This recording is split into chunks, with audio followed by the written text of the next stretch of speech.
Hey there, malcontents. Here's the malcontent. How's everybody doing tonight?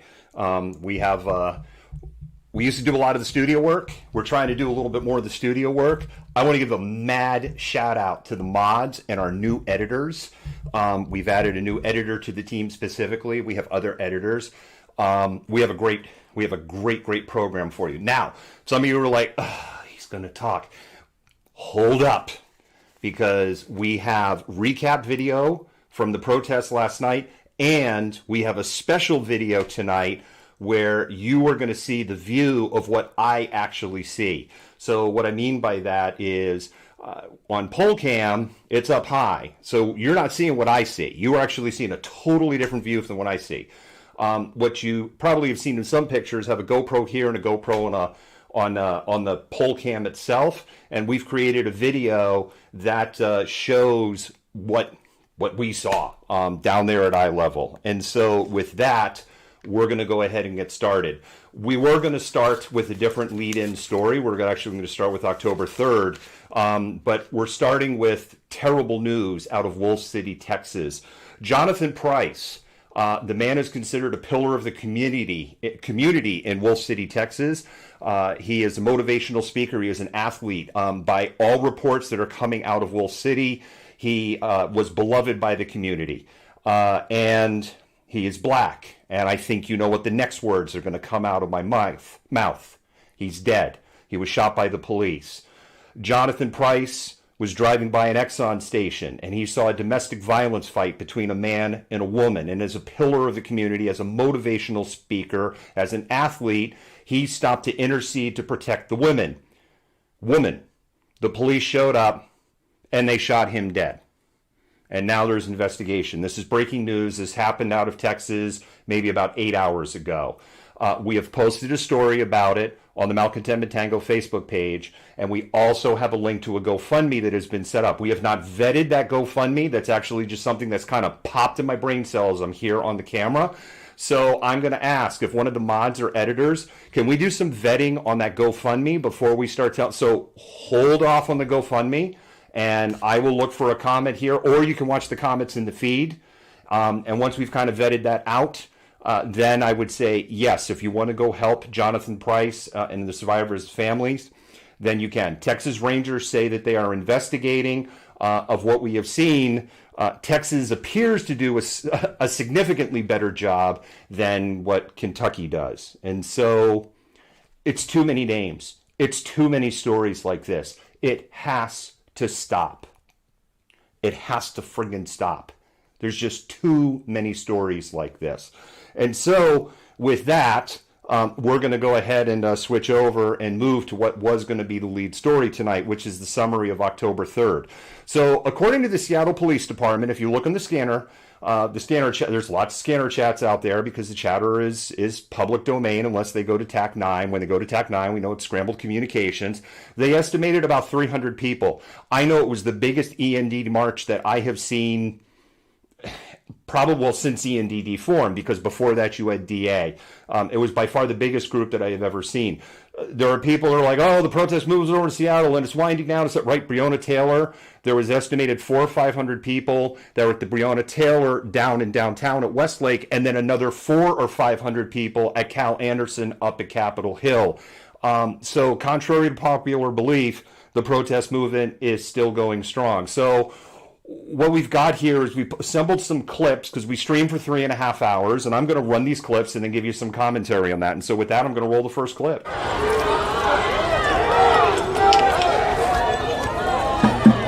Oh yeah, pepper spray's out. Pepper spray's out. Pepper balls are out.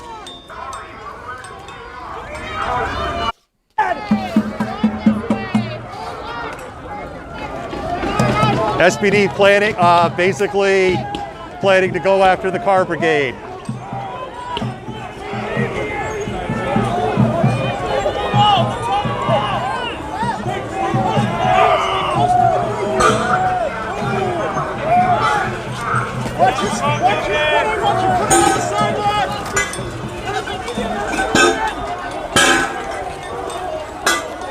Smoke bombs are out.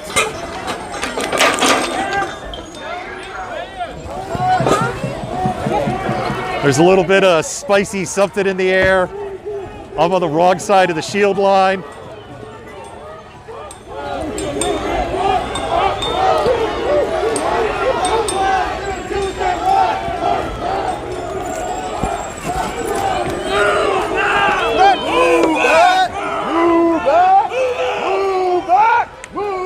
Again, I'm on the wrong side of the shield line.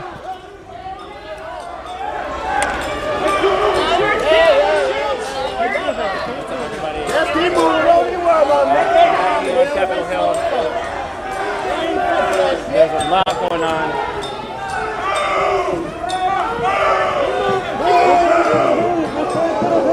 Lift your diaphragm, officer.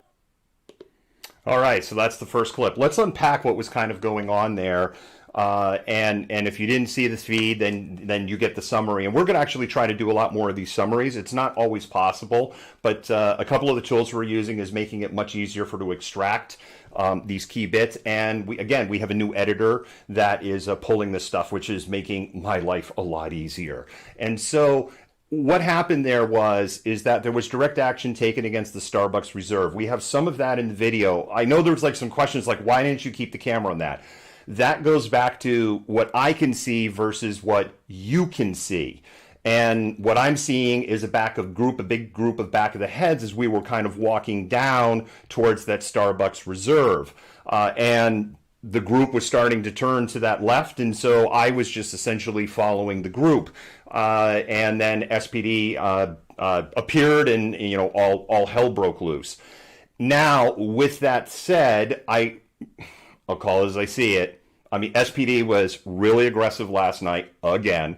They were indiscriminate again. However, they responded versus looking for an excuse to respond, or say like at the Breonna Taylor event, just charged in with everybody going, what the heck just happened? I'm just calling it as I'm seeing it. I'm not defending the police. I'm not defending the police. I'm just telling you as I saw it, as a person there on the ground. You can take that as you want. When I'm making the comments there, I'm on the wrong side of the shield line. What that means is I'm essentially between the protesters and the police department at that point. I'm in what I call no man's land. And generally as streamers and as reporters and as journalists, it's a place you don't want to be when things are that volatile. Because the police start firing less lethal, or if they start firing pepper balls, then you're right in the line of fire for that. Likewise, if protesters start throwing stuff, you're right in the line of fire for that. So it's not a place that you want to be, and that's what I mean by when I'm on the wrong side of the shield line. Basically, it means I'm just front and center and out in the open. And we'll roll another clip where we'll show that the Seattle Police Department last night didn't care if you were press or not. And with that, I'm going to roll the second clip.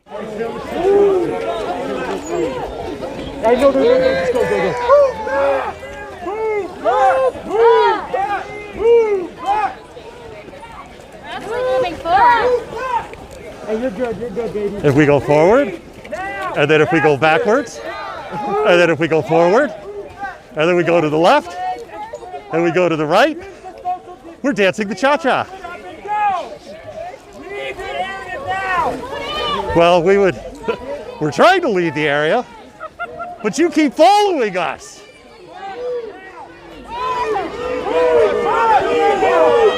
There's a red light.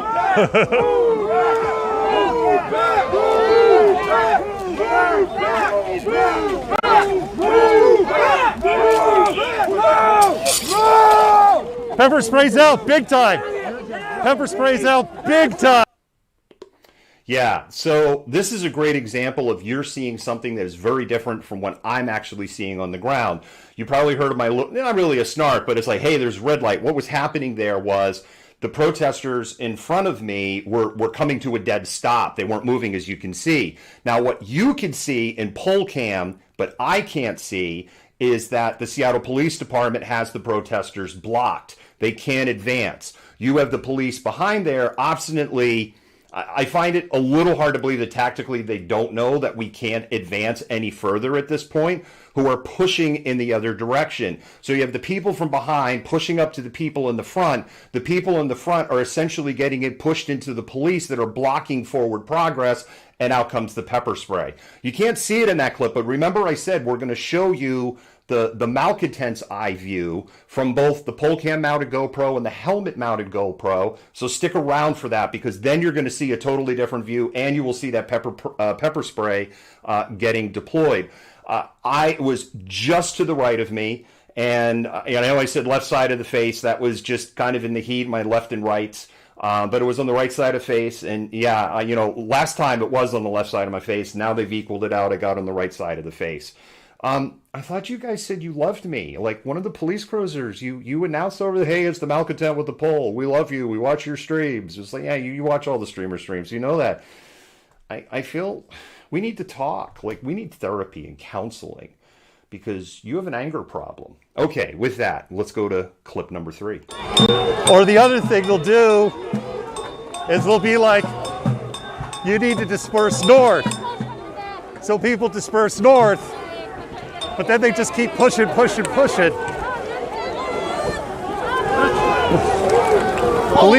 hard.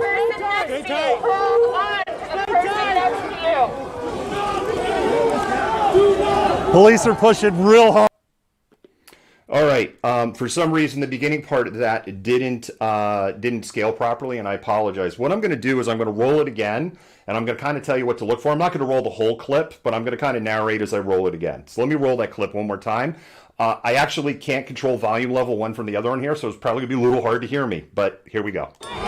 Or the other thing they'll do. All right, so if you watch kind of to the center left, you're going to see right after this breaks out, a shield gets ripped out, and then there is a big cloud of pepper spray that comes out. Then they just keep pushing. There's that cloud of pepper spray. And again, pepper spray is just being directed basically at protesters who are complying with move back, move back. They just may not be moving back fast enough for Seattle Police Department's liking. Interesting, that clip looks like secret films from behind enemy lines, because things were really hectic at that point, and Pole Cam took a wicked beating last night. Worst beating it's ever had, and it held up great, actually. And with that, I'm going to roll clip number 4. All right, I'm on the sidewalk, bro. We're on the sidewalk. Fuck you! Fuck my ass, SPD! Press, keep moving! Press, keep moving! I'm moving. Press, keep moving! I'm moving. You're not good for the law! Fuck you, my cops! Actually, I am by the federal court order. So if you saw that shake in the camera the third time he said press keep moving, and you see the big camera in shake there, that's because I got a baton directly across the back, and not a push, like a full-on whack with the baton. I've said many times, I wear body armor for 70-75% because of right-wing chuds I think... Chud. Cannibalistic, humanoid, underground dwellers. I need to put the chud button on the second macro. I have no chud button. That's why you saw me look down. Anyway, 70-75% of the reasons for right-wing chuds because of all the threats and the chatter that come out there. And then 20-25% of that is because of the police and how they act. And then that leaves anywhere from 0 to 5% from being in the wrong line or the wrong place. When protesters are sometimes engaging with the police. And that's happened to me once. Comment that I made there, which was like, well, wait a minute, actually, the Seattle Police Department is claiming that they declared an unlawful assembly. Now, I went through the 40 salient minutes of kind of where all this went, because the main activity was about 40 minutes long, and nowhere can I hear this is an unlawful assembly. I've heard many times order to disperse. I never heard the words unlawful assembly, full stop. There were a couple of times on both the special video that we're going to show you and on the video that was captured on Pole Cam, where you do hear some SPD announcements, but they sound like the teacher from Charlie Brown. They're not loud. They're very muffled. They're just coming. They're not coming out of kind of like an LRAD system, which Portland really uses, and it's like, wow. I want that for my next party in DJ LRAD. And Seattle doesn't use that. So am I wrong? I will stand up here, look in the camera right now and say, I may have been wrong. They may have declared an unlawful assembly. I sure never heard unlawful assembly. I don't hear unlawful assembly in 40 minutes of video that we shot on 3 different cameras. If it was announced in such a way that it wasn't heard. According to the federal court finding on August 10th, 2020, that's linked to our Facebook page, press, medics, bona fide press, certified press, whatever you want to call it, medics, and legal observers do not have to follow a dispersal order. Now, if an unlawful assembly is called or a riot is called, then at that point we're enjoined. We have to follow all orders and all bets are off. And we understand that, or at least I understand that. When I shouldn't say we in the collective all, but I certainly understand that when I go out and I film. And so I never heard it. And again, if it was said, then I'm wrong. Sorry. And see, I can say I'm wrong. Chuds can't say that. Chud. Cannibalistic, humanoid, underground dwellers. All right, and with that, we're going to go ahead and we're going to jump into our first spot. Black Coffee is a hub for communities and a hub for meeting people, making friends, and understanding. What Black Coffee is to me is a place to actually call home, a place where Black youth will feel welcomed, where Black families will come and feel like they're at home. What we're trying to build is more than just coffee. Community is something that we do naturally. We know who's in the community, we know what the deficits are, and we're trying to fix that. We want to bring people together. My hope is that the phrase grounded in excellence shows up everywhere and that it becomes a movement. I'm looking forward to hanging out at Black Coffee with my friends and feeling safe. Black coffee to me means opportunity for people like me and my other friends and family to come here and do homework safely and hang out and stuff like that.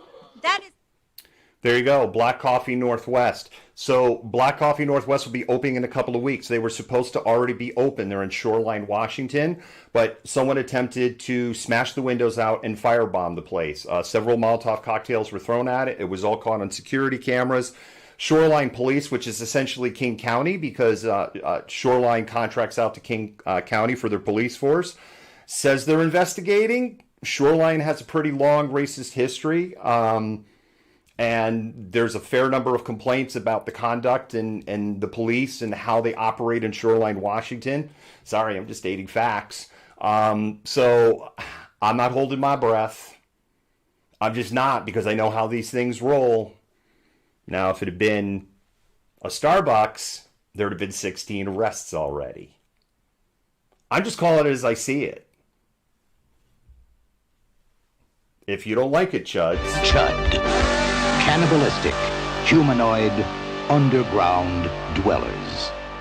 Well, I don't know what to tell you. All right, so with that, we're going to go ahead for the second story tonight. And the second story is, and there are going to be 2 stories, President Donald Trump. So today, President Donald Trump, sick with COVID, and then all varying degrees of reports on what his condition is. Mark Meadows was, on Saturday, painted a much grimmer picture for the condition of Donald Trump. There were pictures that were released yesterday of here's Donald Trump working hard. And what it turned out is those pictures, according to the EXIF data that are on the photos, if you're a photographer, if you're remotely into photography, then you know what EXIF data is. And according to the EXIF data, those 2 pictures were taken 10 minutes apart. There are accusations that one of the documents he was signing was actually just a blank piece of paper. They weren't in the same room. They were in 2 different locations. We have the link up into Mashable, and it just feels like it was all a photo op, right? It feels very Banana Republic-ish. And the second thing that's going on is we get drips of information. What we've learned is on Friday, Trump had a high fever and his O2 saturation dropped to the point they needed supplemental oxygen. What a shock. He went to the hospital. That would happen to any person who was 74 years old and spiked a high fever and had their pulse ox drop. O2 saturation drop. His O2 saturation, they said there were a couple of quote unquote episodes.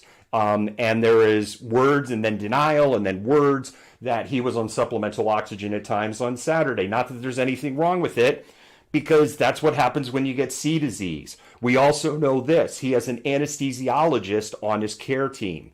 Anesthesiologists with C disease patients do intubations. So if somebody needs to be intubated, they call an anesthesiologist to manage and intubate and put that airway in and get it set up. And an anesthesiologist will also remove the airway, or a CNA, or a CN. I'm messing it up. Sorry, anesthesiologist. Certified nurse anesthesia. I think it's CNA. Sorry. The president's not going to get a CNA. You and I would get a CNA, but the president's not going to get a CNA. If they have an anesthesiologist on his care team, and that's in the information released from the White House, then that means there was at least a what-if conversation. If they had the what-if conversation, that means his condition is probably worse than what's being advertised. But, however, like any other budding dictator who wants to set up a fascist nation, he wants the people to know he's still large and in charge. An extraordinary event has just taken place in the last few moments, few seconds. Donald Trump tweeted a couple of minutes ago thanking medical staff and thanking the great patriots, as he put it, who are gathered outside the hospital here with their flags, saying he was going to pay them a surprise. And sure enough, moments later, a big motorcade started driving up the road behind me, and it was Donald Trump surrounded by security and police. Police also turned up on the street here a few moments before. One officer told me he didn't even know why he had been told to stand to attention here to clear the road. And Donald Trump appeared in a long motorcade, driving very slowly, waving with the window down to his supporters, wearing a face mask. The motorcade then did a U-turn at the bottom of the road there, and they drove back. And Donald Trump drove just a couple of meters from where I'm standing now and waved to us, wearing a face mask. An extraordinary event. The president, who has tested positive for COVID-19, going into his third night in hospital, has come out to greet his fans and supporters. There's so much to unpack there. There's so much to unpack. One, C disease patients are supposed to be isolated because it's a highly contagious and a deadly disease. That's number one. Number two, this is directed right at the Chud. Chud. Cannibalistic, humanoid, underground dwellers. You know, you make a big deal about Blue Lives Matter. Blue Lives Matter, Blue Lives Matter. I don't know if you're talking about Smurfs or Cookie Monsters or the Blue Man Group, but you make a big deal about Blue Lives Matter. As far as I know, if you're Blue Lives Matter and you got a chubby for it and you got that flag flying, isn't the Secret Service part of Blue Lives? So if their lives matter, then why did the Secret Service representatives and the driver inside of his vehicle had to get exposed in a hermetically sealed cabin to a deadly disease with a guy who was just wearing a cloth mask when he's not even supposed to be out of a hospital bed? That's the second thing to unpack here. And the third thing here is like, great, he was able to sit, wave, and they went around the block and carted him back into the hospital. It really doesn't prove much of anything. We do know that he is on a series of very, very powerful drug cocktails, and he's already being given some medications that are considered the last line of defense for somebody who is sick. So, you know, is he laying in the hospital on a respirator? No, of course not. And they wouldn't be able to hide that even if they wanted to. But is he just like on vacation at the hospital and life is good? No. Well, I give him at least one little tiny point for like, I'm still here. Sure, why not? We'll give him the flipping point. But don't, you know what? Don't come in here anymore with the Blue Lives Matter bullshit, because clearly it doesn't. If you support what happened today, you do not support blue lives. Not to mention, there's no such thing as blue lives. Is it Smurfs? Is it Cookie Monster? Is it the blue people from the movie Avatar? It's a uniform. When a black person goes home, when a person of color goes home, they don't peel their skin off. They're still black. If a black police officer goes home, they peel that uniform off and they're walking down the street, they're black. They're not a police officer anymore. So take your Blue Lives Matter. Cannibalistic, humanoid, underground dwellers. Yeah, that. All right, let's move to the second story, because here's something that's been lost in the fact that Donald Trump, or I should say the third story, it's the second Donald Trump story, the third story for the night. Here's something that's been lost, and stick around because there is this special video that is coming up. I'm going to make you wait because then we get the eyeballs. That's called, we make news. That's called how you do it. You're not waiting for 30 seconds. You're actually waiting for a pretty significant chunk of video that we have curated that shows the view that we have down on the ground. But the next one is let's go back to, doesn't that debate train wreck, does that not feel like that was a month ago or 3 months ago? That wasn't even a week ago. It was 5 days ago. 5 days ago, we were all sitting with our jaws in our lap, like the whole country going, what did we just see? And let's not forget, Donald Trump was asked to condemn white nationalism and the Proud Boys, and he wouldn't do it, right? As a matter of fact, what did he say? Stand back and stand by. And what did the Proud Boys do? They got a chubby a foot long, and they were going, okay, cool. That's the word. You're just going to tell us when to go in and kill everybody, and we're just going to wait to hear that, right? Then he doubled down on Wednesday, which is the 29th. It was like, I don't know who the Proud Boys are. Well, that's real interesting because the Proud Boys are being watched by the FBI, and we'll show that in the clip. And then what was lost in all of this is that he had a phone call in with Sean Hannity on Fox News. And, with that, we're just going to roll all of this clip, and then we're going to unpack it. You have repeatedly criticized the vice president for not specifically calling out Antifa and other left-wing extremist groups. But are you willing tonight to condemn white supremacists and militia groups and to say that they need to stand down and not add to the violence in a number of these cities, as we saw in Kenosha and as we've seen in Portland? Sure, are you I'm prepared willing to do specifically that, but do it? Well, go ahead, sir. I would say almost everything I see is from the left wing, not from the right wing. So what are you saying? I'm willing to do anything. I want to see peace. Then do it, sir. Say it. Do it. Say it. Do you want to call them? What do you want to call them? Give me a name. Give me a white name. Supremacists and who would white you like me to condemn? White supremacists and right Proud Boys. Stand back and stand by. But I'll tell you what. Somebody's got to do something about Antifa and the left, because this is not a right-wing problem. This is a left-wing. FBI director This is a left-wing problem. White supremacists. Antifa's an idea, not an organization. Oh, you got to be not kidding. militia. That's what his FBI, FBI director said. Well, tracking dangerous groups that have ties to Utah. That really is what the FBI does to protect us. And now the FBI has discovered one of these groups right in our own backyard. ABC4's Sarah Martin finds out about them. You might have heard of the group the Proud Boys. Well, today documents are released that show the FBI has given them a new designation. Video you're seeing now is a Utah chapter of the Proud Boys counter-protesting Black Lives Matter in Salt Lake City. The Proud Boys call themselves a fraternal organization for men only. According to their website, the basic tenet of the group is that we are Western chauvinists who refuse to apologize for creating the modern world. The group is associated with the Unite the Right rally that took place in Charlottesville in August of 2017, where one woman died. The FBI has never publicly labeled the Proud Boys as an extremist group, but in a leaked internal document, they do just that. In an internal review of an employee, the document states the FBI categorizes the Proud Boys as an extremist group with ties to white nationalism. That FBI designation first came to light when someone leaked this Clark County Sheriff's report. Last summer, the agency investigated a female deputy who had a relationship with a member of the Proud Boys. She told supervisors she believed he outed her for breaking off the relationship. Still, her involvement with him led the office to terminate her. The president again declining to explicitly denounce white supremacists while cleaning up his comments from last night. I don't know who Proud Boys are, but whoever they are, they have to stand down.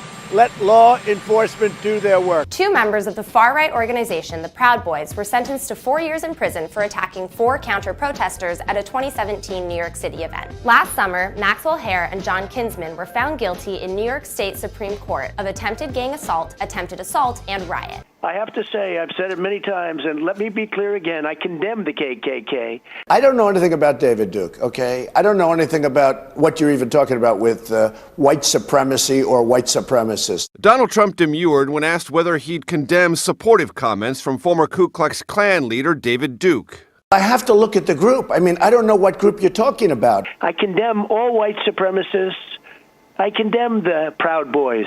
I don't know much about the Proud Boys, almost nothing, but I condemn that. But he should condemn also Antifa. Well-known right-wing protester Alan Swinney is spending the morning in police custody. That's according to the Multnomah County jail roster. As Swinney was arrested by Portland police this morning.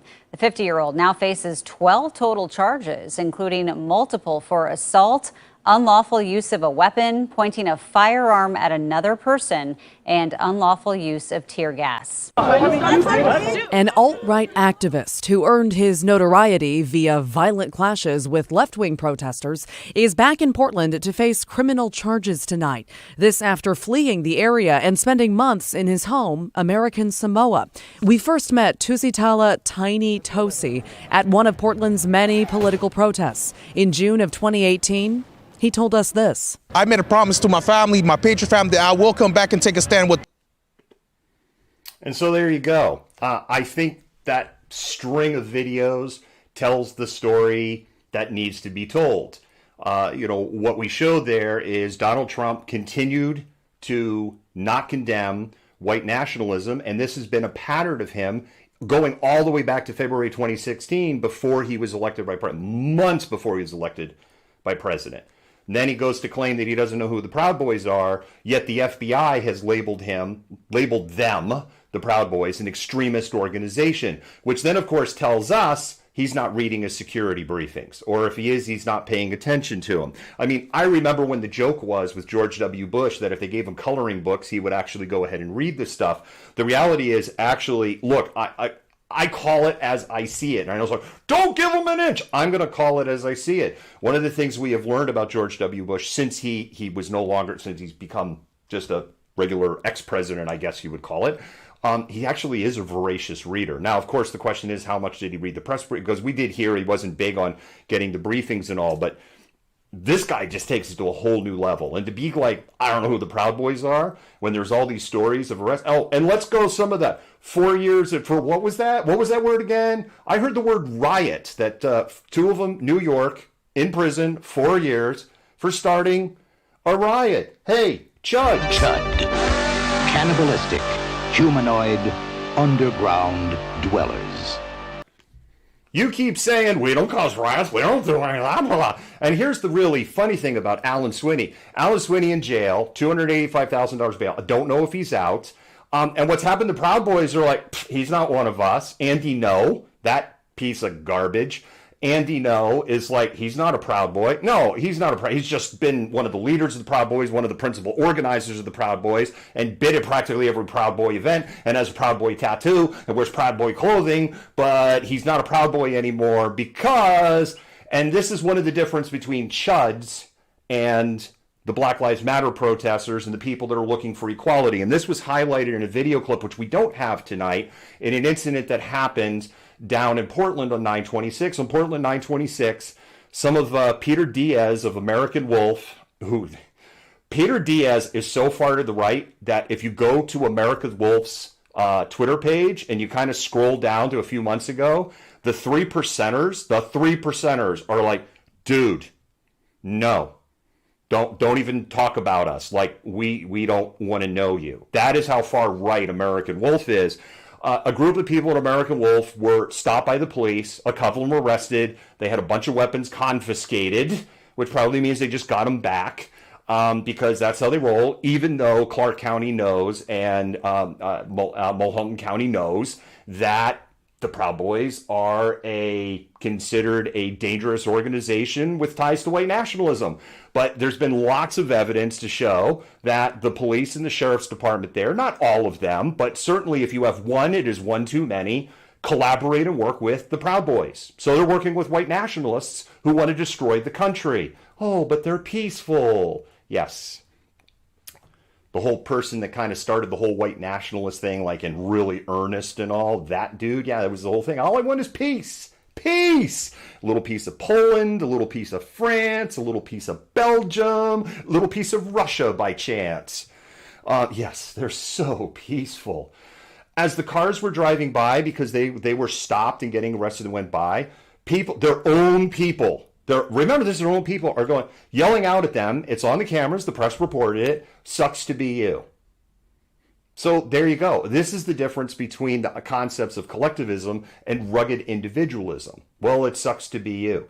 I don't know about you, but like if I was getting arrested at a protest and the people around me that claim to support me and support what we do are walking by going, sucks to be you, I'd rather be kicked in the balls. And that's just one of the core fundamental differences. But the bottom line to this is it is utter and total. We're not broadcasting, we're not cable. I could use the word bullshit. And it's utter and total bullshit that Donald Trump can sit here and go, I don't know who the Proud Boys. It's just like when he said, I don't know who the KK is. I don't know who David Duke is. Like, dude, come on. It's either that or how out of touch can he be? And then that shoots holes into the chuds. Chud.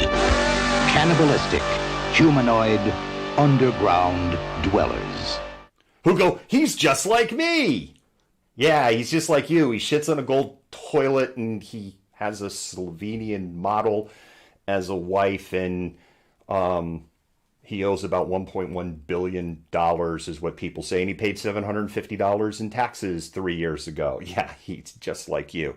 Sure he is. All right, with that, we're going to go to our next commercial break.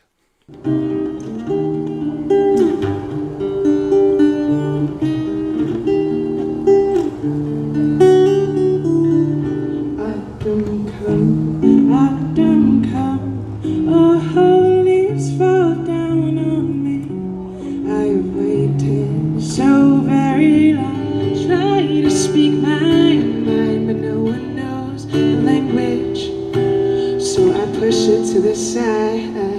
Music has a power greater than words can really express. Songbird, sing a song to me. Let me know where I'm supposed to be. It's such a shame, yeah. Well, I was your TV girl. The EP is called Blue, and my website is classicelishamusic.com.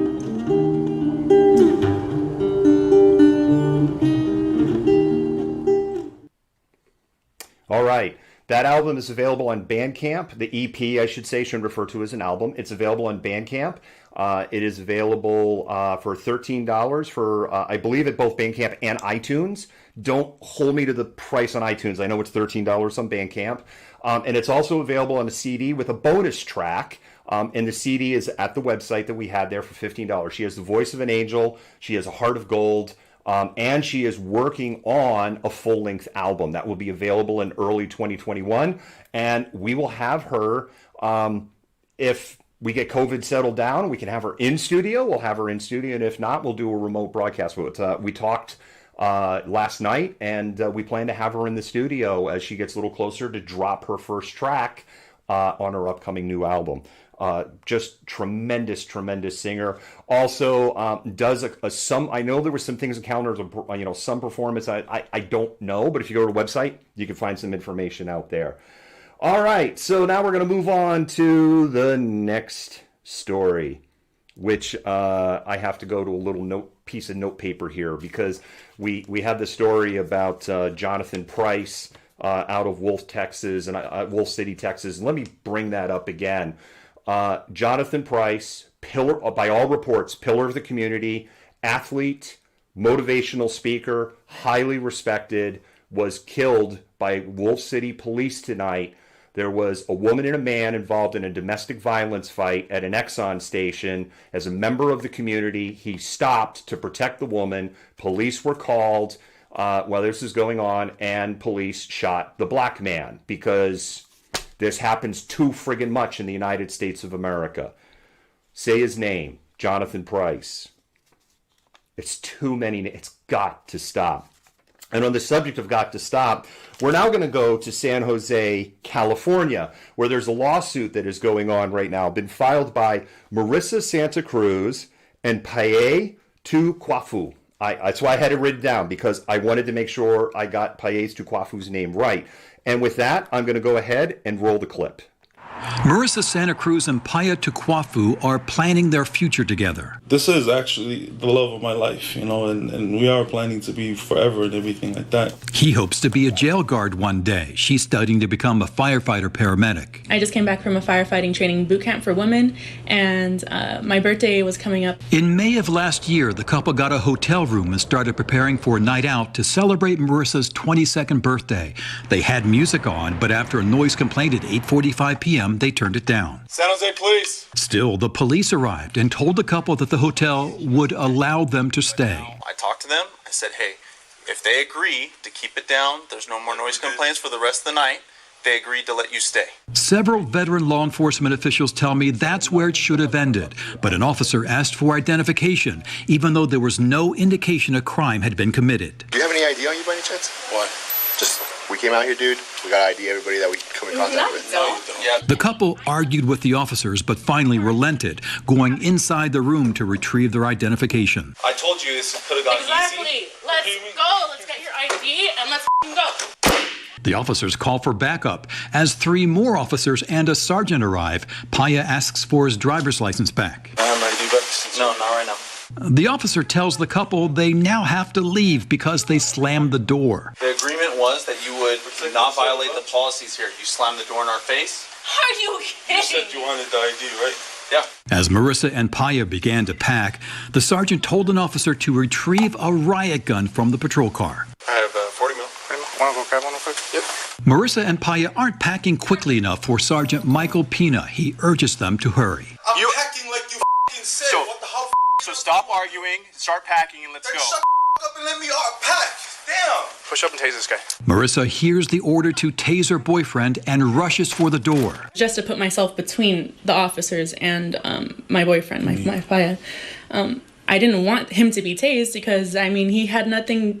Cursing is not breaking any laws. Taser. After Marissa got tased, Paya told me he spotted the riot gun aimed at her and reacted. It was just jump on top of her. And protect her. And yeah, whatever it is that they're going to shoot her with or taser or whatever it was that they were holding, I was planning to take that. Paya got tased by 2 officers at the same time, shot with the riot gun, beaten with batons. Marissa jumped back up, and officers hit her repeatedly with batons and fired the riot gun at her. It shoots foam projectiles that's one on the floor.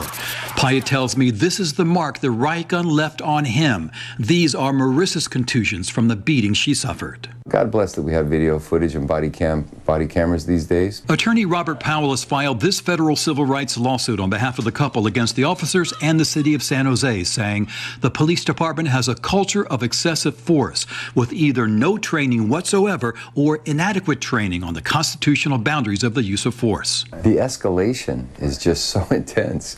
To go from you're talking to them and next thing you're tasing them? In fact, prosecutors declined to press charges in the case, saying the rapid escalation of force and the use of batons, tasers, made this a case that we did not think would result in a conviction at trial. After I called and emailed, the San Jose PD referred me to the newly appointed city attorney, Nora Freeman, who said she won't comment on active litigation. Her office filed this answer, which claims Paya and Marissa were combative and reached for a taser, and that each use of force was an appropriate, reasonable, and constitutionally permissible response to plaintiffs' actions under the circumstances. It was brutal. Definitely brutal. I don't think we did anything to deserve the way how we were treated. We need to hold the police accountable for their actions, and we can't. All right. There's a lot to unpack there also. And I know that for a certain subset of audience, no, I'm not going to say the word and hit the button, I promise. I'm sure you guys have seen enough of that little clip. I do love that clip, though, but I'm sure you're tired of it. But there is a lot to unpack there. And so where do we start? Well, you heard the narrative, law enforcement is like, there was no reason to ask for ID, right? Why the hotel called police and just didn't have the hotel security guard go up or somebody from the hotel knock on the door is a whole separate other question. Look, I've done business travel. I have stayed in countless hotels around the world. Yeah, I've had years ago, had a bunch of people in a room or having a party at a big event. I used to go to E3. If you're a gamer, you know what E3 is. It's a lifetime ago. Had a huge room, having a huge party, and the police never showed up. Person in the hotel was like, hey, we're getting a plane, so you got to turn it down. All right, fine, we'll turn it down. That's it. The end. Done. You know why? Because I'm a pasty Jewish white boy. That's why. And guess what city that was in? You know where E3 used to be in the 90s? Bueller? Anywhere? Anyone? San Jose, California. Same city we were in there. Let's start unpacking some other things. Go get the riot gun, right? They used a quote-unquote less lethal round. Less lethal rounds are not supposed to be fired at essentially point-blank range. They are supposed to be fired at a range anywhere from at least 20 to 30 yards because they are not supposed to leave a big, huge, damaging welt, a deep bruise like that on a person. They are supposed to inflict pain. They're supposed to get people to go, oh, crap, I don't want to be here anymore. But they are not designed to be fired that way. They are certainly not designed to be fired into somebody's abdomen either. They are supposed to be fired at like the shins. The whole idea is you fire them, they skip off the ground, and they come up and they hit you in the shins, and you're like, whoa, that is crazy painful. I don't want to be here anymore. That's the thing.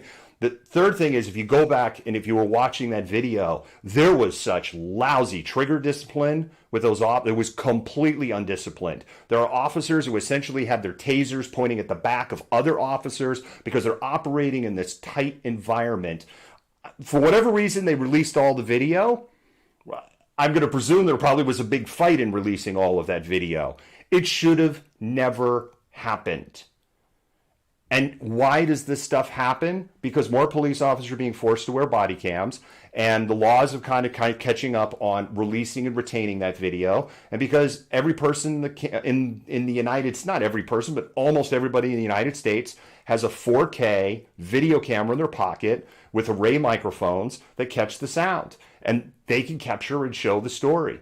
This isn't like just didn't start happening because Trump got elected. This has been going on all along. This is why the Black, Indigenous, and person of colors community are like, enough, stop killing us. Because people like us, white allies, can see it for what it is and what's going on. So the city is being sued. A federal lawsuit has been filed for essentially civil rights violation. And as you heard, when the case went to prosecutors, the prosecutors are like, we can't prosecute this because holy shit, there's no way we're going to get a conviction the way you treated these people for the level of crimes that you're going. But of course, they were arrested, went to jail, had to go through all that BS. They're probably banned from whatever hotel chain that is. It's just, that's all there is to it. Starting to rant. Some people like it, some people hate it, whatever. All right, this is what we're going to do. I've been telling you, special clip coming, sticker. When's the special clip coming? It's going to come right after this word from the Malcontent Tango. The Malcontent Tango is a team of journalists, activists, and researchers with 3 key missions. A commitment to show an unfiltered view of the before, during, and after of key events, live as they happen. To defend the First Amendment, using our rights of a free press and to petition the government for redress of grievances, and to amplify the voices of underrepresented individuals, including Black, Indigenous, persons of color, and the LGBTQIA+ community. Our team is committed to seeking equality for all and holding those in power accountable. The easiest way to support us is to like and follow us on Facebook, subscribe to us on YouTube, and follow us on Twitter, Periscope, Twitch, and Instagram. Thank you for supporting independent journalism and for being a malcontent.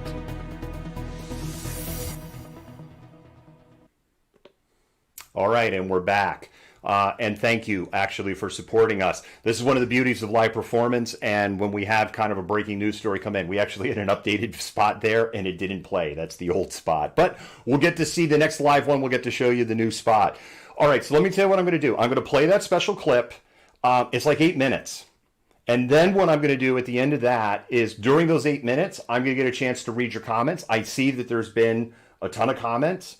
And what I will do is I always go to the end and I'll go to the comments. So while that special clip is playing, I will go ahead and read your comments, as I said, and then we'll go ahead and we'll answer and I'll have a little back and forth. So stick around to the end. And what this is, when you're watching our streams, if we're on, we don't use poll cam all the time. There's sometimes, like for instance, we streamed on Friday the 25th and we did the press conference on the lawsuit, civil rights lawsuit that has been filed against the city of Seattle. That wasn't on pole cam. That was just straight up tripod shot, and that's what we did. So we don't use it all the time. But generally when we're at protests, we use pole cam. First of all, the audience really likes it. The second thing is you get a nice wide angle view. You kind of see everything that's going on. There's a lot of benefits for you. The third thing is it helps protect protesters, particularly peaceful protesters, because it's not showing faces. People get fired from their jobs. The alt-right trolls, see, I didn't say the word, but the alt-right trolls are looking for faces to go ahead and dox those people and then go after them on employers, particularly medics. They really, really go after medics. It, to a certain degree, protects the police, because if something were to happen, in the end of the day, you're helping the police, they can see the video with any streamer. So I'm just being realistic. The way that it protects the police is that if something, then it's there, and that's it. And so it protects everybody. However, the one thing pole cam doesn't protect is me.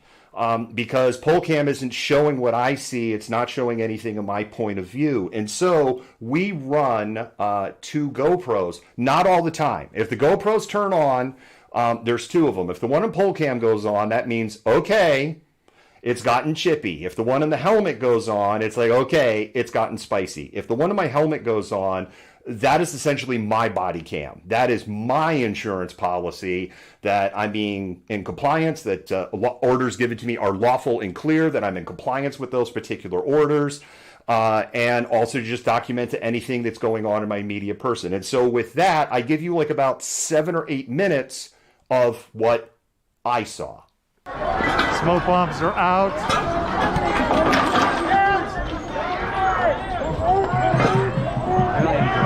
A little bit of spicy something in the air.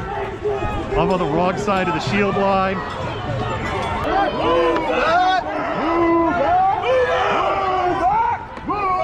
Again, I'm on the wrong side of the shield line.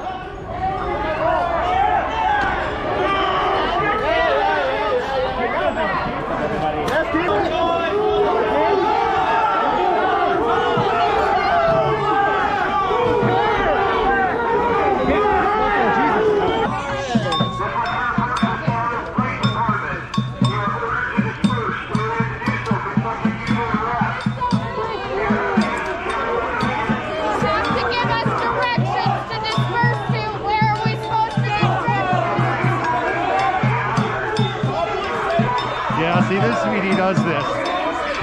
They'll say, hey, you need to disperse, but then they don't say where, which they're supposed to.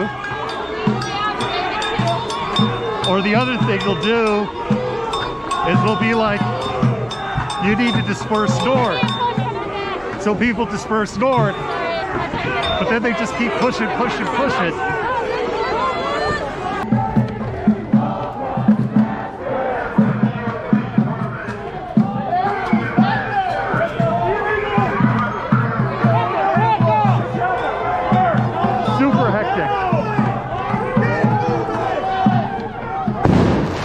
Fireworks out.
There's a red light.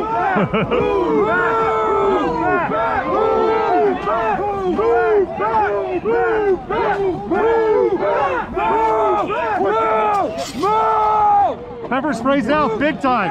Pepper sprays out big time.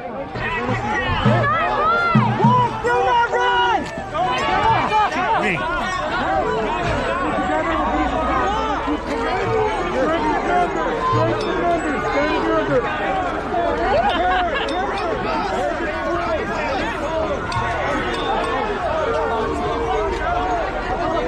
just got tangled up with a bunch of protesters.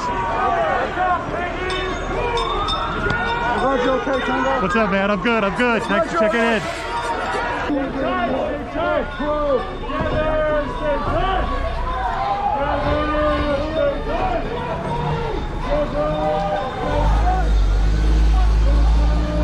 There goes the paddy wagon.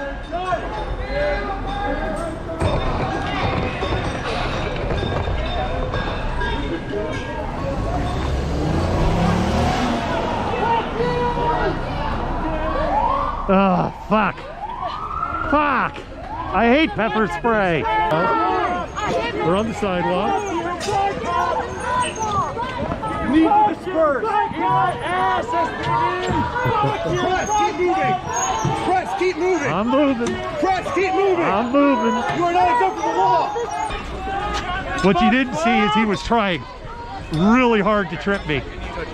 He was putting his legs between mine and trying to to hook my feet. But you just have to step high. I don't know, they basically have marches to the East Precinct. Do they have a welcome wagon waiting for us?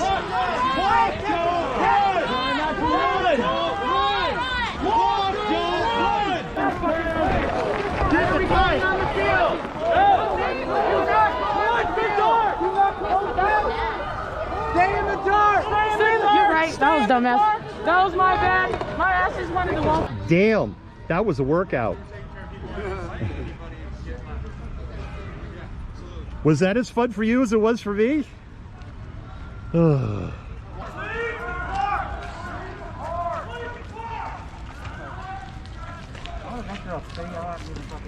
know what? I'm gonna follow in for Pig.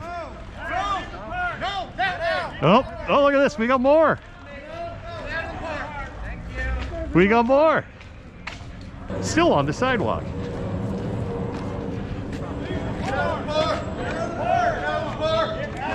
Well, this is the sidewalk. I don't know what to tell you.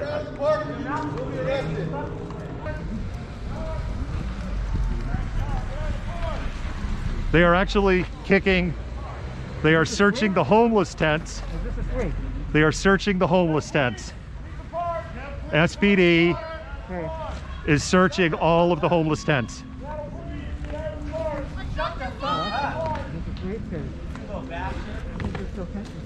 Stop trespassing in their homes. We're gonna have to call the police on you pretty soon.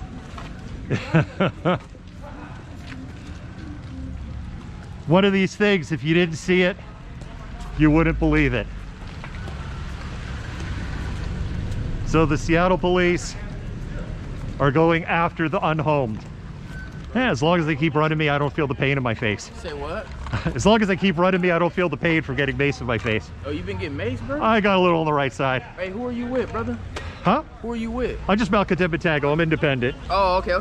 Here, get some elbow. Here, no, I didn't want to leave you hanging. Here, go ahead, right here. Here. Oh, there we go. There we go. Yeah. Leave you hanging. Oh, we know that undercover unit. Oh yeah. And we know this. Hold on. We know both these units. Away we go. That was some of the unhomed in the park that SPD chased out of the park. All right, we found Joey. Thank you. You too. There's your tax dollars at work. Wave to SWAT. Hi, SWAT. How you doing? Hi. Hi.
Ha! There we go. Can you hear me now? Good. I could just start right at the friggin' top of what I was saying. I want to start.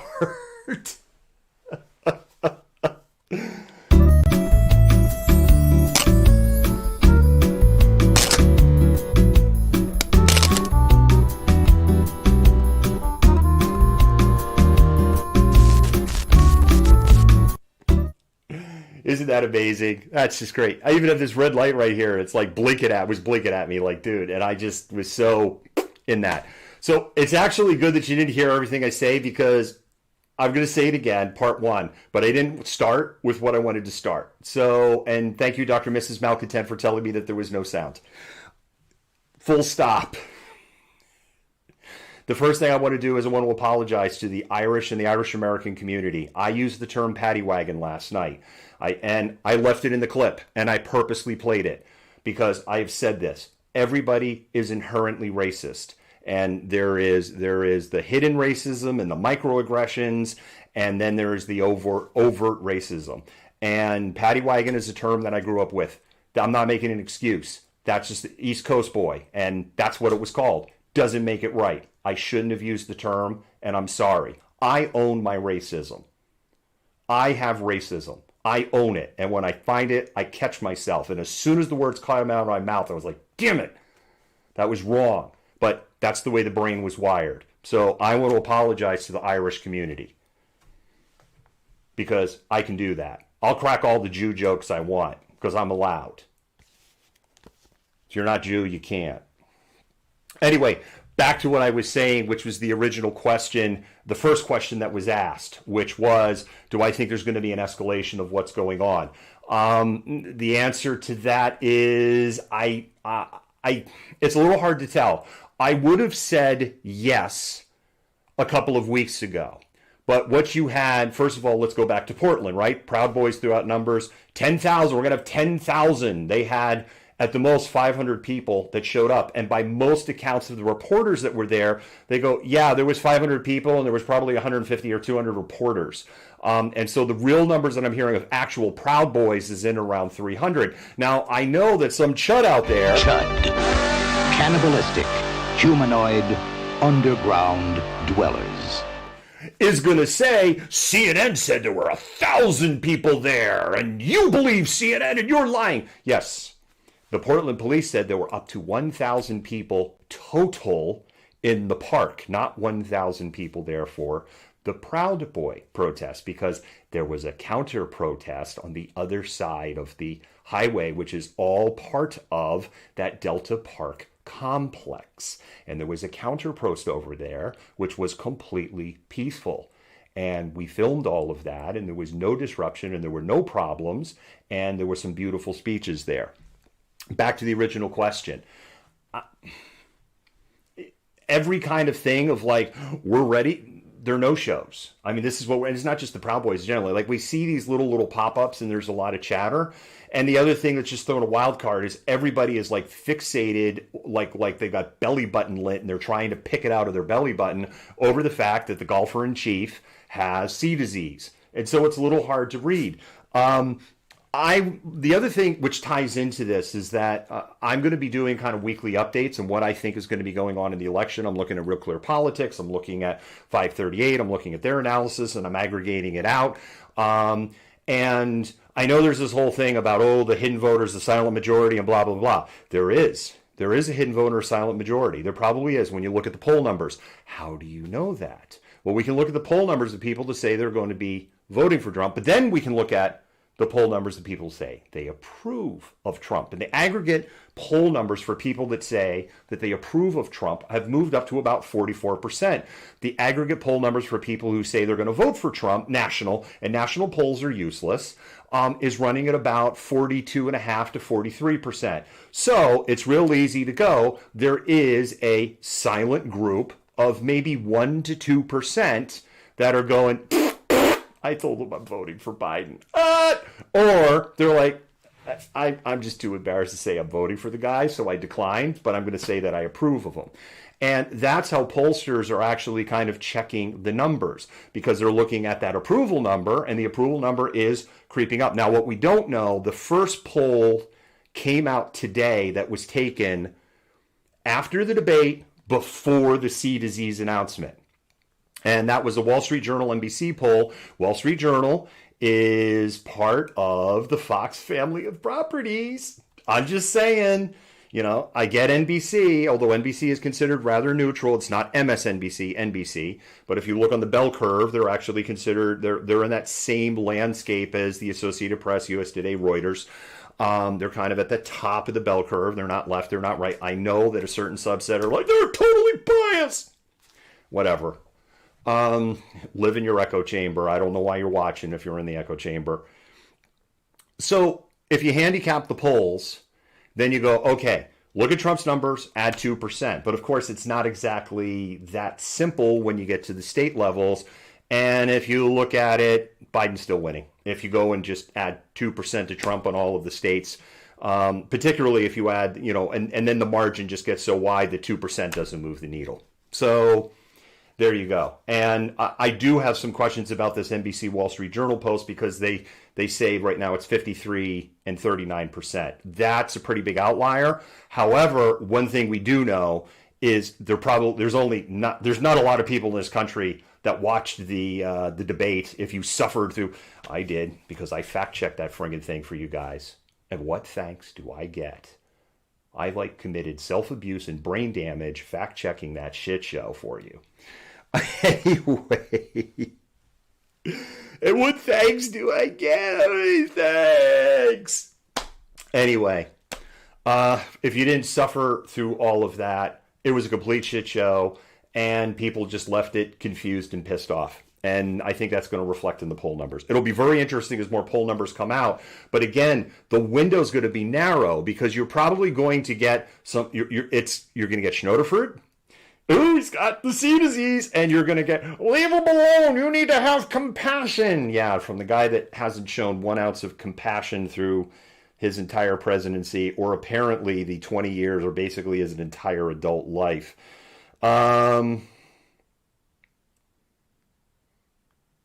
Let's see here. Yes, wear a cup. I look, if you're a male protester, even if you're, you're male, you're going to a protest. I don't mean a protest like you're going down to Westlake for Breonna Taylor. I mean, you're going to a protest where it's like, things might get a little sideways. You think, go buy a cup. So it's 50, they're like 10, 15, a good one's like 10, 15 bucks. Go buy a cup. You don't want a less lethal round to the rocks. I was watching Eric Greatwood when he got a less lethal round to the rocks, and I heard stories. No. And that's why I wear a cup. I know everyone's like, all of a sudden, like in the last 24 hours, he wears a cup. If you're a streamer and you're not wearing a cup and you're a dude, you're doing it wrong. You do not want a less lethal round, or a baton, or a knee, or anything else for that matter. Wear a cup. Just don't drink out of it afterwards. Did he just say that? Maybe. All right, let's see what else you got. Shell, it's an interesting comment, right? And that's the thing, and this is why you have this nuance. If they declared an unlawful assembly, first of all, I don't think that I'm above the law. And I think I've articulated that through the 4+ months or 4 months that this has been going. I guess we are on 4+ months, right? Because we're to the 3rd. We're past May 30th. So we're May 30th. We're past anyway. We're 4+ months now. I've never felt I'm exempt from the law, or the law doesn't apply to me. And like, if you go back to the 816 Spog March, I was like, they don't care about the law, and this isn't a hill, the expression I use, this isn't a hill I'm willing to die on. In other words, I'm not going to get arrested for something stupid. If I'm going to get arrested, it's going to be, spectacular. It's like, I celebrate my 3-day ban on Twitch, because we got a 3-day ban on Twitch because a naked jogger ran through the background of our shot, and we got a 3-day ban for that. See, that's a good way to get a 3-day ban. It's not a good way to get a 3-day ban because you said something stupid. And it's just like, then I'm just pissed. I'm pissed at myself, and I'm pissed at Twitch. It's like, look, if I'm going down, I'm going for something interesting. Like, we shared some story where, like, some dude was like, 200 miles or 200 miles an hour? Like, something ridiculous, right? And then they stopped, right? There's no way you're going to catch someone going to it. And they stopped, and they waited to get arrested. And I'm like, see, that's doing it right. Because then at least you have a cool story. I got arrested for going 200 miles an hour. If there was no unlawful assembly declared, then I didn't have to disperse. I could have stopped at any point. And here's the other thing that I think all the video evidence shows. What does disperse mean? It means go and all. And not only would they not disperse, they purposely moved the protesters through residential neighborhoods and narrow streets, and as you saw from my eye view, channeled and packed everybody in, making dispersal impossible. The other thing you saw in the malcontents' eye view in that video was there was never any, and if you've watched any of these protests when dispersal orders are given, you are told you can go north on this street, south on that street, east on this, right? You're told one or two or even three directions to go. There was no directions. And then where did they lead us? Right back to Cal Anderson Park by the East Precinct. Why? Like, it didn't even make sense. That's why it was like, oh, okay, we're going back to Cal Anderson and leading us straight up to the East Precinct. What I was waiting for was the army of bikes to come around the corner, and here we go, it's go time. And no, it's like everybody went into the park, and then they're like, okay, you got to leave the park. And then everyone left the park, and then you're like, what the hell just happened? That's so weird. Ha ha ha ha! I haven't heard 1312 in a long time, Christina. We have sound now. Yes, I know. Yes, I know. We fixed audio. I see all the stuff here on audio. Where's your sound? No volume, no volume, no sound, no sound. Where's your sound? No sound. I wish I could hear him. No sound. Sad face. Trying to get a message to him. Look at your comments. Purple polos and oh, okay. We must have sound again because we're talking about purple polos. It's malcontentment tango purple. I think I got this at Century 21 in New York City. I know this is just like, oh, look at it. I know it's total white dude from the Perb shirt. I'm wearing it because it's malcontentment purple. Century 21 went out of business because of sea disease in New York. If you've ever been to New York City, I can't tell you now. I would tell people, I'm going to New York City. Do you need clothes? Any clothes at all? Dude, go to Century 21 in New York City. If you've been to Century 21 in New York City before they went out of business, blow it up in the comments. It was freaking amazing. They had all of... It's not like going to TJ Maxx or Ross where it was like, this is the leftover stuff that nobody wanted to buy or the buyers overbought because people don't want to buy this stuff. It was like, this was just all name brand. That's what's in season right now stuff. And the prices were ridiculous. I don't know how they did it. But sea disease crushed them. And that's it. And they're gone now. Anyway, that's where it came from. And I've worn this shirt a lot.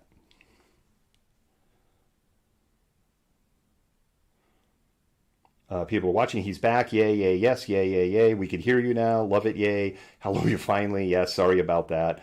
Dr. Mrs. Malcontent was the one who was like, hey, I can't hear you. Oh, my goodness. The naked jogger. Yes, definitely hilarious. Yeah, that's part of... What do you think of the most dangerous thing happening in the world right now? Whoa, that's a deep question. That's a really, really deep question because I think it's complex, and that's not me wussing out on the answer. What do you have? You have the world superpower, the single world superpower, the United States. We are 5% of the world population. We consume a little more than 20% of the world's resources. It used to be 25%, but China is consuming more and more of the world resources now. And we have the most military bases. We have military if you count embassies, and it's one of those where you got to squint because you're counting like some small country, peaceful country like Luxembourg or something. All embassies have a Marine detachment, so there could be 5 or 10 Marines that are there, and that's considered military. So anyway, we have military troops in something like 105 countries in the world. There's no other country that comes close. We have military bases all over the world. There's no country that comes even close. One of the reasons that Russia is so about Syria is because one of their only military bases that is not in Russia, they have a huge naval base there in Syria, and they also have an Air Force base. But the naval base there is huge, and that is for them to project power towards Western Europe through the Mediterranean Sea. And so that's really important to them. So you have China ascending, and the reality is like, oh, make America great, China's bad. We are never going to beat them eventually on GDP or growth by the sake of the size of their population. It will never happen.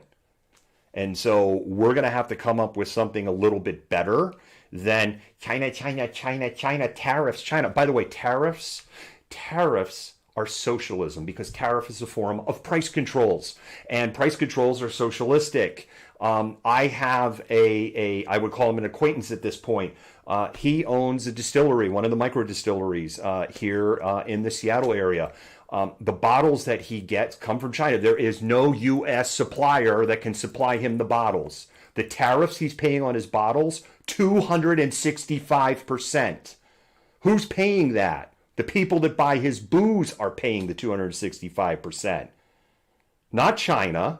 You, me, anybody that buys from that distillery. That's who's paying the 265%. That's price controls, and that is socialism defined. By the way, don't forget, Dear Leader is in a military hospital getting socialist medicine right now. And apparently for his supporters... Chud. Cannibalistic. Humanoid. Underground dwellers. That's perfectly good enough for them. It's just not good enough for brown people or black people or poor people or indigenous people or old people. Battery's going to die on this soon. Anyway, back to the most dangerous thing. So you have China. You have Russia that is meddling in a ton of world affairs. And quite frankly, because we've abdicated our position of kind of being a voice of reason in the world, we started putting kids in concentration camps. We started breaking up families. We started these horrific policies in how we treat undocumented workers that come into this country. And like, you're sitting there and going, so what? Big deal. You know what? You know what that means for you? It means if you go and travel as a tourist outside the United States, see, 20 years ago, you could go, I'm a U.S. citizen, and we don't roll this way in the United States. I want to talk to the consulate. And in most countries, even countries that Dear Leader would call shithole countries, by the way, Nicaragua is a beautiful country. It is not a shithole country, and have beautiful people. It's one of the best places ever voted on the visit in the planet. So is Namibia. Screw you and your shithole countries. Get out and travel a little bit. But 20 years ago, you could hold up your passport and go, I'm an American citizen. You shouldn't be treating me this way. And in most countries, they go, oh shit, he's an American citizen. We can't be like treating him this way. We better go like we got to make this disappear. Not all countries, but most countries. Today, you go to like, screw you. We see how you treat people. That's what it means.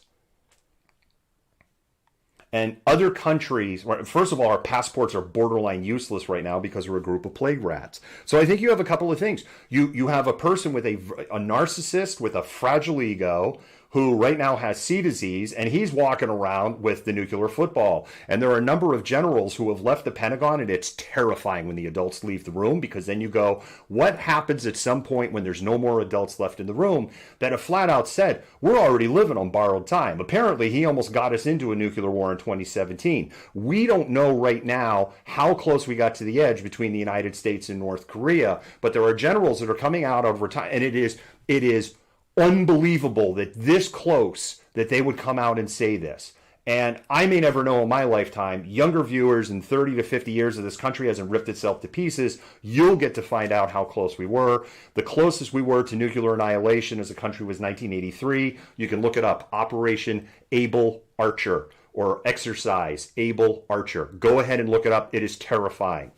The Russians actually thought they were under attack. The only reason that we are all here today, and you are hearing my voice right now, is Russian command and control systems failed when they went to unload their nuclear arsenal, because they thought they were under an attack. They were absolutely convinced they were under attack. And in that pause of basically the send missiles now, button no work, we have to figure this out. I had that problem tonight, button no work. Over here, this button no work. When that happened, it gave them a pause, and then cooler heads were able to prevail and go, wait a minute, we actually don't think we're under attack. They actually thought that NATO and the United States was launching a preemptive strike against them. Look it up. It's a terrifying story. So I think we have this confluence of things. And I think ultimately what you have is the gap globally between the have and the have-nots is growing wider and wider and wider. And we are seeing more and more unrest in the world because the power and the money is consolidating into fewer and fewer and fewer hands. And history has shown over and over and over again that eventually when that happens, eventually people revolt against the system that has been created. And the system that we have in the United States is not broken. The system in the United States works perfectly, and it works perfectly for the people that designed it, rich, male, white landowners. I love this country. I don't hate this country, but I'm willing to stand up and look in this camera and go, my country is completely broken and the system has to be changed. People go, oh my God, when you tear it down, there's no system. It's like, look, Boston, big dig. They actually took Interstate 93, the central artery, and people were still driving on the central artery, and they jacked it down each night just a little bit. And the central artery actually never closed as they were doing it. It was one of the things that actually caused one of the big cost overruns on the big dig because it was such an engineering feat to make it happen. You can go ahead and completely gut a system and redo it. And at the end of the day, the big dig has been spectacularly successful for Boston and has completely changed the city for better. But it takes time, it takes everybody working together, and it takes a ton of resources. But we do not live in an equitable nation. And anybody that thinks we live in an equitable nation is lying to themselves. You're completely lying to yourself. Open your eyes up. Step one, look at the mirror and go, you know what? I'm racist. It's one of the most liberating things you can do because then you can start working on yourself. Anyway, it's a long-ass answer on the stuff that I think is there. Then, of course, we have climate change. And I know that the... Chud. Cannibalistic, humanoid, underground dwellers. Because, my goodness, we can't like go, well, it's climate change that's causing all these forest fires. It's bad forest managers, ladder field. Like land that's burning, like outside of Napa, like Napa's burning down where those vineyards were. Those aren't, like, vineyards are burning to the ground. That isn't forest. That isn't ladder fuels. That isn't untamed, uncared for land. This is finely manicured, finely cared for, and the wildfire just came in and wiped it all out. The stuff that burned on the western side of the Cascades shouldn't burn because normally it's so wet over here, even in the summertime, you don't get lowland fires. And we've gotten so dry and our growing season keeps getting longer and longer and longer, creating more of those ladder fuels where they wouldn't normally grow. But it's much easier to blame Antifa or the boogeyman or the Easter Bunny or something else than climate change. And yet, what you're starting to see now, like in Alaska, because up in the Arctic belt, they're seeing it even harder. And you're having oil companies going, you know what? We don't want to drill in the North Slope anymore. You know why we don't want to drill? Because the permafrost is turning to soup and our equipment is sinking into the ground and we can't keep roads maintained. You've got gold miners complaining on the same issues up there. You've got people that are trying to live off the land up there because, again, the permafrost is melting, they can't do it. It's the same thing up in Siberia, and that is moving and changing down. Anybody that's watched the weather here for the last 20 years know it has gotten hotter. Our winters, our springs have gotten a lot wetter. Our summers have gotten drier. Our falls are actually pretty nice, but then when we kind of get sometime, like we're on the line, and all of a sudden it just dumps. And like February's just gotten friggin' weird. Like February, it's either we get 10 inches of rain or we get 15 inches of snow, but February's just a shit show every year. And it wasn't like that before, and it is now. So I just think we live in dangerous times. It's Obama's fault. Is it? I thought it was Clinton's fault. Are we back to Obama? It's very hard to keep up. By the way, my battery on this is almost dead, so I probably won't be able to get all to this later here. Well, thank you, Raymond. I really appreciate that. Oh, wow. Able Archer fact. Thank you. I mean, look, what were we up to, like Tropical Storm Gamma? It's like I can't even keep up. And I'm into weather, and I can't even keep up. Like, the whole weather thing is just crazy.